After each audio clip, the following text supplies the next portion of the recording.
Hello students, I hope you all are fine and safe at your home.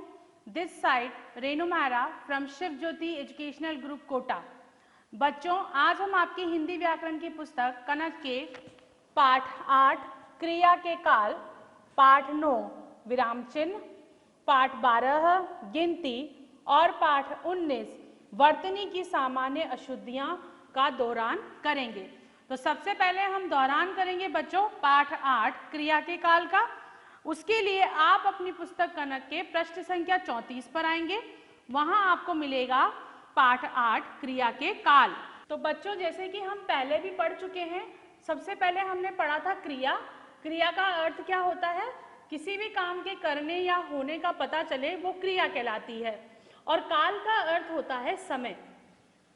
तो जिस प्रकार हम कोई भी कार्य करते हैं वो किसी न किसी समय में अवश्य होता है, उसी समय को हम काल कहते हैं।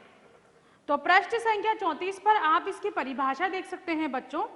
क्रिया के जिस रूप से उसके होने के समय का ज्ञान होता है उसे क्रिया का काल कहते हैं। तो क्रिया किस समय में हो रही है उसका ज्ञान हमें हो तो वो क्रिया का काल कहलाता है। जैसे कि आपको इसी में एक उदाहरण दे रखा है, कल स्कूल बंद था। क्यों? क्योंकि कल रविवार था और रविवार को स्कूल बंद होता है। तो ये क्रिया पहले बीते हुए समय में हो चुकी है। आज स्कूल लगा है, अब आज सोमवार है तो आज स्कूल लगा है, अर्थात ये क्रिया अभी के समय में हो रही है। और क्योंकि आने वाला समय जो है वो मंगलवार है तो कल स्कूल से पिकनिक जाएंगे, तो ये क्रिया आने वाले समय में होने वाली है। तो इस प्रकार हमें पता चल रहा है कि क्रिया अलग अलग समय में होती है। तो इसके अनुसार क्रिया के 3 काल होते हैं बच्चों। कितने काल होते हैं? 3। सबसे पहला है भूतकाल। भूतकाल का अर्थ होता है बच्चों बीता हुआ समय, अर्थात वह समय जो गुजर चुका है।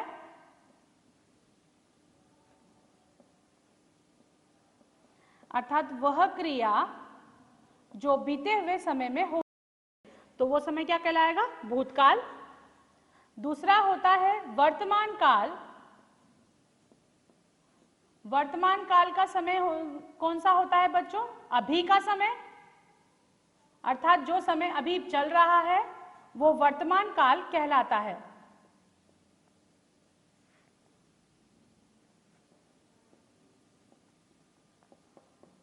तो जो क्रिया अभी के समय में हो रही है वह क्रिया वर्तमान काल में कहलाएगी।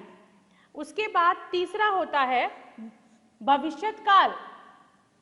जैसा कि हम नाम से ही पता कर सकते हैं, भविष्यत अर्थात भविष्य में होने वाली क्रिया।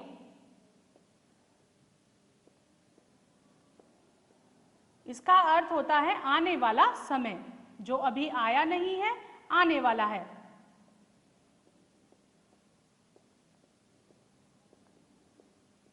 तो बच्चों, ये तो हमने देख लिया कि काल 3 प्रकार के हैं, भूतकाल, वर्तमान काल और भविष्यत काल। लेकिन क्रिया का पता कैसे चलेगा कि ये कौन से काल की है?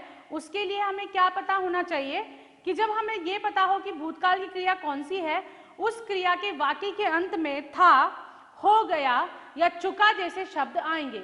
अगर ये शब्द आते हैं तो वो क्रिया भूतकाल की है। और अगर वाक्य के अंत में है, हो रहा है, करता है जैसे शब्द आए तो वो क्रिया वर्तमान काल की क्रिया कहलाएगी। और अगर वाक्य के अंत में होगा, करेगा, रहेगा जैसे शब्द आएंगे तो वो क्रिया कौन से काल में कहलाएगी?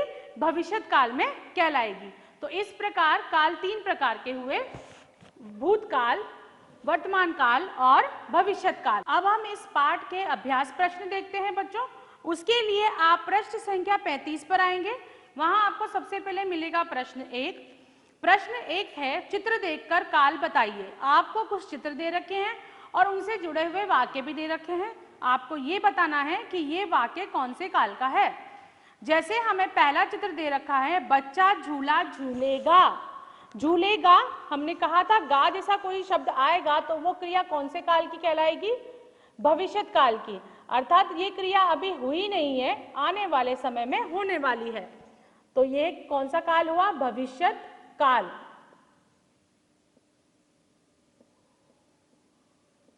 दूसरा चित्र है बच्चों जिसमें हमें वाक्य दिया हुआ है वर्षा हो रही है, अर्थात ये क्रिया अभी इस समय में चल रही है, तो ये कौन से काल में कहलाएगी? वर्तमान काल में।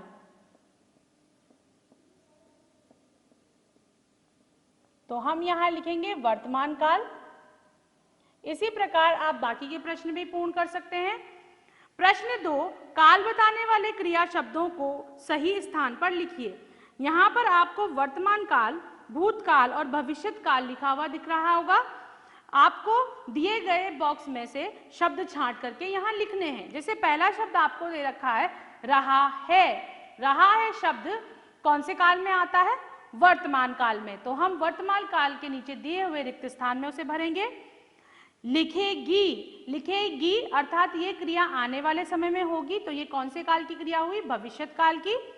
इसी प्रकार गया, गया जो है भूतकाल की क्रिया है क्योंकि ये बीते हुए समय में कार्य हो चुका है। तो इस प्रकार आप बाकी के शब्द भी छांटकर यहां लिख सकते हैं। अब हम देखेंगे प्रश्न 3, निर्देश के अनुसार काल बदलकर वाक्य पुनः लिखिए। आपको कुछ वाक्य दिए हैं और उनके सामने काल का नाम दिया है। आपको उस दिए गए काल में उस वाक्य को परिवर्तित करके दोबारा लिखना है। जैसे कि पहला वाक्य हमें दे रखा है, माँ ने खाना पकाया। पकाया अर्थात ये क्रिया कौन से काल में हुई है? बीते हुए समय में अर्थात भूतकाल में। इसे हमें वर्तमान काल में बदलना है। तो वर्तमान काल में इसका उत्तर क्या होगा?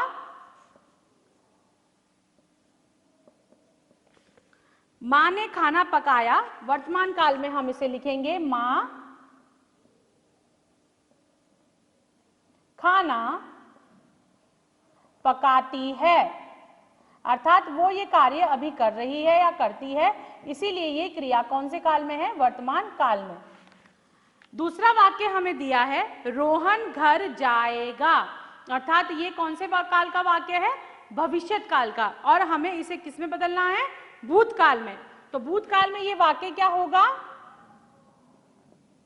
रोहन घर गया। अब ये वाक्य कौन से काल में हो गया? भूतकाल में। इस प्रकार आप बाकी के वाक्य भी बदलकर लिख सकते हैं। अब हम दोहरान करेंगे बच्चों पाठ 9 का विराम चिन्ह। इसके लिए आप अपनी पुस्तक के पृष्ठ संख्या 36 पर आएंगे। पाठ 9 विराम चिन्ह। ये पाठ भी हम पहले पढ़ चुके हैं बच्चों। विराम का अर्थ होता है रुकना और चिन्ह का अर्थ होता है संकेत। तो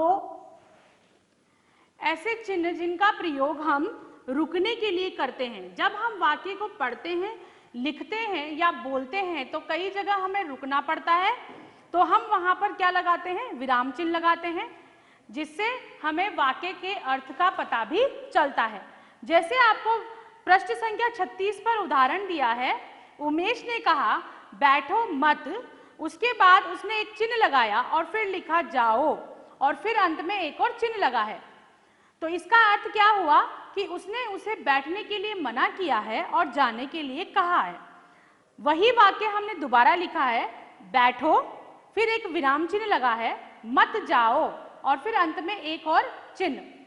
तो इसका अर्थ क्या हुआ कि बैठो अर्थात उससे बैठने के लिए कहा गया है, मत जाओ और जाने के लिए मना किया गया है। तो इसमें हमने देखा बच्चों कि चिन्ह लगाने की वजह से दोनों वाक्यों का अर्थ बदल गया। तो किसी भी वाक्य को बोलते, पढ़ते या लिखते समय वाक्य के अर्थ को समझने में विराम चिन्ह हमारी मदद करते हैं। और विराम चिन्ह का अर्थ होता है वाक्य में थोड़ा बहुत रुकना। तो रुकने के लिए जो संकेत हम प्रयोग में ला रहे हैं वो विराम चिन्ह कहलाते हैं। अब हम यहाँ पर विराम चिन्ह के प्रकार देखेंगे बच्चों।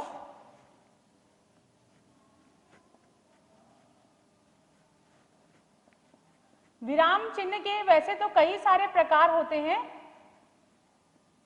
परंतु आपकी पुस्तक में सिर्फ 4 प्रकार के विराम चिन्ह ही दिए हुए हैं, तो हमें सिर्फ 4 प्रकार के पढ़ने हैं। उसमें पहला विराम चिन्ह हमें दिया है पूर्ण विराम। पूर्ण का अर्थ होता है पूरा, और विराम का अर्थ हमें पता ही है, रुकना। तो जहां हमें वाक्य खत्म होने पर पूरी तरीके से रुकना होता है, वहां हम पूर्ण विराम का प्रयोग करते हैं। पूर्ण विराम एक डंडे की तरह लगाया जाता है, आ की मात्रा की तरह। तो जब भी वाक्य पूरा होता है तो हम वहां पर पूर्ण विराम लगाते हैं। साधारण वाक्य पूर्ण होते ही हमें वहां पर पूर्ण विराम लगाना होता है। जैसे उदाहरण है, लड़का हंस रहा है। अब ये एक साधारण वाक्य है। तो जैसे ही वाक्य खत्म हुआ, हमने उसके अंत में क्या लगाया, पूर्ण विराम। तो वाक्य के पूर्ण होने पर हम कौन सा विराम चिन्ह लगाते हैं, पूर्ण विराम। उसके बाद आपको दूसरा दिया है अल्प विराम।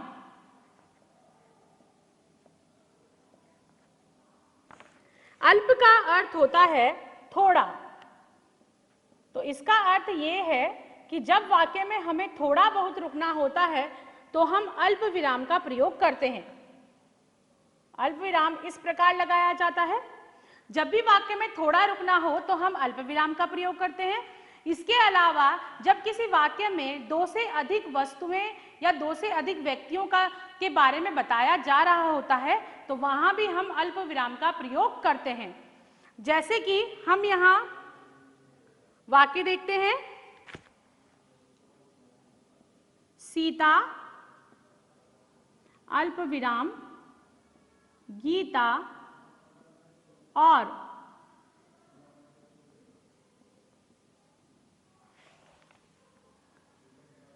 रीता गाना गाती है। तो यहां हमने देखा बच्चों कि हमने यहां पर दो से अधिक लड़कियों के बारे में बात की है, सीता, गीता और रीता। इसीलिए हमने यहाँ पर सीता और गीता के बीच में अल्प विराम का प्रयोग किया है। जैसा कि मैंने बताया था कि थोड़ा रुकने के लिए या फिर जब हम वाक्य में दो से अधिक लोगों के बारे में या दो से अधिक चीजों के बारे में बात करते हैं तो हम वहां पर अल्प विराम का प्रयोग करते हैं। और वाक्य खत्म होने पर हमने यहाँ किसका प्रयोग किया है, पूर्ण विराम का। तीसरा विराम चिन्ह होता है बच्चों प्रश्न सूचक। नाम से ही हम बता सकते हैं, जहां पर प्रश्न पूछे जाते हैं वहां हम प्रश्न सूचक का प्रयोग करते हैं। प्रश्न पूछने के लिए प्रश्न सूचक का प्रयोग किया जाता है। जैसे कि उदाहरण है, तुम कहां जा रहे हो। तो यहां पर प्रश्न पूछा जा रहा है कि तुम कहां जा रहे हो, इसीलिए हमने अंत में क्या लगाया, प्रश्न सूचक चिन्ह। और अंतिम हमें दिया है विस्मय बोधक।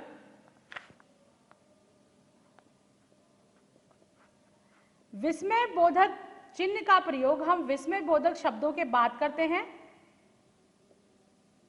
इसको लिखने के लिए हम विराम चिन्ह के नीचे एक बिंदी लगा देते हैं तो वो विस्मय बोधक चिन्ह बन जाता है। विस्मय बोधक चिन्ह का प्रयोग हम तब करते हैं जब हम वाक्य में खुशी, आश्चर्य, दुख, शोक, भय, घृणा ऐसे भावों को प्रकट करना हो तो हम विस्मय बोधक शब्द सूचक का प्रयोग करते हैं। जैसे कि वाह, ये खुशी जाहिर करने के लिए है। तुम जीत गए। अब यहां पर खुशी जाहिर कर रहे हैं, कौन सा भाव है, खुशी है, इसीलिए हमने विस्मय बोधक शब्द के बाद विस्मय बोधक चिन्ह का प्रयोग किया है। तो विस्मय बोधक चिन्ह का प्रयोग हम कब करते हैं, जब हम खुशी, आश्चर्य, दुख, शोक, भय, घृणा आदि भाव प्रकट करते हैं। तो ये हुआ विराम चिन्ह। अब हम इस पाठ के अभ्यास प्रश्न देखते हैं बच्चों। इसके लिए आप अपनी पुस्तक के पृष्ठ संख्या 37 पर आएंगे। प्रश्न 1 देखते हैं बच्चों, इन वाक्यों में सही विराम चिन्ह लगाइए। आपको यहाँ वाक्य दिए हैं और उनमें आपको सही विराम चिन्ह लगाना है। जैसे वाक्य क दिया है, टोकरी में केले रिक्त स्थान संतरे और अंगूर रखे हैं, उसके बाद फिर से रिक्त स्थान। तो हम यहाँ देखेंगे बच्चों कि हमें 2 बार रिक्त स्थान दिया है। अगर हम वाक्य पढ़ें तो इसमें 2 से अधिक चीजों के बारे में हम बात कर रहे हैं, क्योंकि 2 से अधिक फल लिए हैं हमने यहाँ पर। टोकरी में केले, संतरे और अंगूर, तो यहाँ पर केले और संतरे के बीच में कौन से विराम चिन्ह का प्रयोग होगा? अल्प विराम का रखे हैं। और वाक्य पूर्ण होने के बाद हम कौन से विराम चिन्ह का प्रयोग करते हैं? पूर्ण विराम का, तो उसके बाद आएगा पूर्ण विराम। तो इस प्रकार इस वाक्य में हम 2 विराम चिन्हों का प्रयोग करेंगे। दूसरा है शाबाश रिक्त स्थान, तुमने बहुत सुंदर चित्र बनाया है। तो यहाँ पर शाबाश जो है ये विस्मय बोधक शब्द है, यहाँ खुशी जाहिर हो रही है, तो खुशी का भाव प्रकट करने के लिए हम यहाँ पर कौन सा चिन्ह लगाएंगे? शाबाश के बाद चिन्ह लगेगा विस्मय बोधक। और वाक्य के पूर्ण होने के बाद अंत में हम कौन सा विराम चिन्ह लगाते हैं? पूर्ण विराम, तो अंत में लगेगा पूर्ण विराम। तो इस प्रकार इस प्रश्न को पूरा करेंगे। प्रश्न 2, चित्र देखकर वाक्य पूरे कीजिए और सही विराम चिन्ह लगाइए। आपको यहाँ चित्र दिया है और कुछ वाक्य दिए हैं, उन्हें पूरा करके आपको यहाँ पर विराम चिन्ह लगाना है। जैसे कि मदन, माली काका तुम्हारे रिक्त स्थान में क्या है, और फिर हमें चिन्ह लगाना है। तो माली काका जो हैं उनको आप देख सकते हैं कि उनके किसमें है? हाथ में, तो यहाँ पर हम लिखेंगे हाथ, और अंत में वाक्य पूर्ण होने पर कौन सा विराम चिन्ह लगेगा? पूर्ण विराम। दूसरा वाक्य दिया है बेटा अल्प विराम मेरे हाथ में रिक्त स्थान है। अब उनके हाथ में क्या है? हम चित्र में देख सकते हैं उनके हाथ में है फूल, तो हम यहाँ लिखेंगे फूल, और पूर्ण होने के बाद वाक्य के अंत में हम लगाएंगे पूर्ण विराम। इस प्रकार आप बाकी के वाक्य भी पूर्ण करेंगे। बच्चों अब हम दोहरान करेंगे पाठ 12 गिनती का। उसके लिए आप अपनी पुस्तक के पृष्ठ संख्या 55 पर आएंगे। बच्चों गिनती हम टर्म 1 में भी पढ़ चुके हैं। टर्म 1 में हमने 1 से लेकर 20 तक की गिनती पढ़ी थी। टर्म 2 में हम 21 से लेकर के 50 तक की गिनती पढ़ेंगे। तो जिस प्रकार हम हिंदी में गिनती पहले पढ़ चुके हैं, यहाँ पर हमें अंग्रेजी अंकों को हिंदी अंकों में और हिंदी शब्दों में लिखना और बोलना सीखना है। जैसे हम सबसे पहले बात करते हैं 21 की। इसे अंग्रेजी अंकों में हम कैसे लिखते हैं?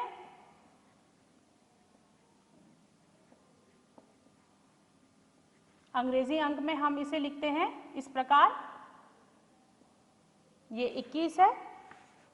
इसे हिंदी में हम बोलते हैं 21,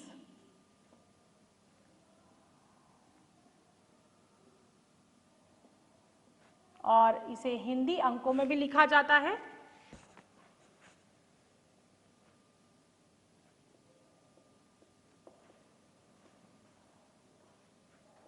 हिंदी अंक में हम इसे कैसे लिखेंगे? 2 हमें लिखना आता है और 1 हम बनाते हैं इस प्रकार। ठीक है बच्चों, अगर हमें 1 से लेकर के 9 तक की हिंदी अंकों की गिनती लिखनी आती है तो हम उसके अनुसार बाकी की हिंदी की गिनती भी लिख सकते हैं। अगला जैसे हम बात करें 24 की, तो 24 लिखने के लिए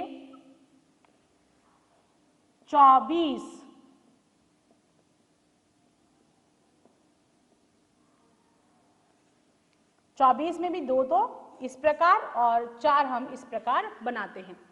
इस प्रकार हम गिनती लिख सकते हैं 21, 22, 23, 24, 25, 26, 27, 28, 29 और 30।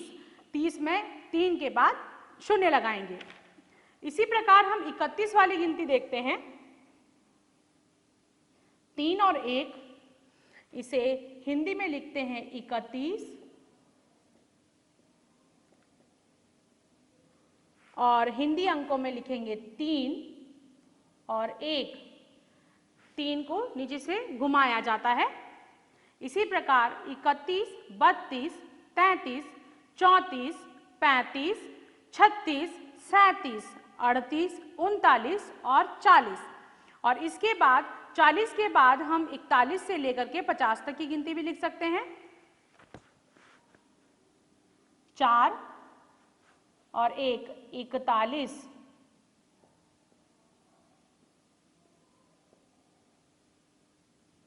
इसे हम लिखते हैं 4 और 1। इस प्रकार 41, 42, 43, 44, 45, 46, 47, 48, 49 और 50। इस प्रकार हम 21 से लेकर 50 तक की गिनती हिंदी में बोलना और लिखना सीख सकते हैं। सबसे पहले आपको 1 से लेकर के 9 तक की गिनती लिखनी आनी चाहिए, उसके बाद आप कोई सी भी गिनती बना सकते हैं। बच्चों, अब हम दौरान करेंगे पाठ 19 वर्तनी की सामान्य अशुद्धियां। उसके लिए आप अपनी पुस्तक के पृष्ठ संख्या 74 पर आएंगे। पाठ 19 वर्तनी की सामान्य अशुद्धियां। ये पाठ भी हम टर्म 1 में भी पढ़ चुके हैं बच्चों, और पहले भी पढ़ चुके हैं। यहाँ पर हम जब भी कोई शब्द बोलते हैं या लिखते हैं तो कई बार हम उसे गलत बोल देते हैं और गलत लिखते भी हैं, और उनको बार बार गलत बोलते बोलते वो बार बार गलत लिखे जाने लगते हैं और हमें लगता है कि वो वाक्य या वो शब्द सही है। भाषा के ज्ञान के लिए हमें वर्णों का शुद्ध उच्चारण करना आना चाहिए। वर्णों के मेल से ही शब्द बनते हैं, ये भी हम पहले पढ़ चुके हैं। तो शुद्ध उच्चारण का अभ्यास करना हमारे लिए बहुत ज़रूरी होता है। शुद्ध उच्चारण के लिए हमें वर्णों की छोटी बड़ी मात्राओं का ज्ञान होना आवश्यक होता है, तभी हम किसी भी शब्द का शुद्ध उच्चारण कर सकते हैं। यहाँ पर आपको पृष्ठ संख्या 74 पर कुछ शब्द दिए हैं। एक तरफ आपको शब्द दिए हैं आइए से लेकर के चिट्ठी तक, जो हम टर्म 1 में पढ़ चुके हैं, और चिन्ह से लेकर के रुपया तक, जो हम टर्म 2 में पढ़ेंगे, जिसका वीडियो पहले अपलोड हो चुका है। तो हम देखते हैं चिन्ह से लेकर के। सबसे पहला शब्द आपको दिया है चिन्ह, आधा न और ह, जो कि गलत है। सही शब्द होता है चिन्ह, अर्थात आधा ह और न। यहाँ ह के नीचे हलंत लगा है, इसका अर्थ ये है कि ये वर्ण अधूरा है, आधा है। अगला शब्द दिया है जहाज, ज पर आ की मात्रा बच्चों, ये गलत है क्योंकि शब्द जहाज नहीं होता, शब्द होता है जहाज, अर्थात ह पर आ की मात्रा। उसके बाद शब्द है तिथि, आपको दे रखा है तिथि, त पर छोटी ई की मात्रा और थ पर बड़ी ई की मात्रा, जो कि गलत है। शब्द होता है तिथि, अर्थात त और थ दोनों पर छोटी ई की मात्रा। अगला शब्द दिया है धुआं, धुआं, अर्थात ध पर छोटे ऊ की मात्रा और चंद्र बिंदु और आ, जो कि गलत है। शब्द होता है धुआं, द पर छोटे ऊ की मात्रा और आ पर चंद्र बिंदु, तो शब्द बनता है धुआं। अगला शब्द है प्रकाश, जो कि गलत है।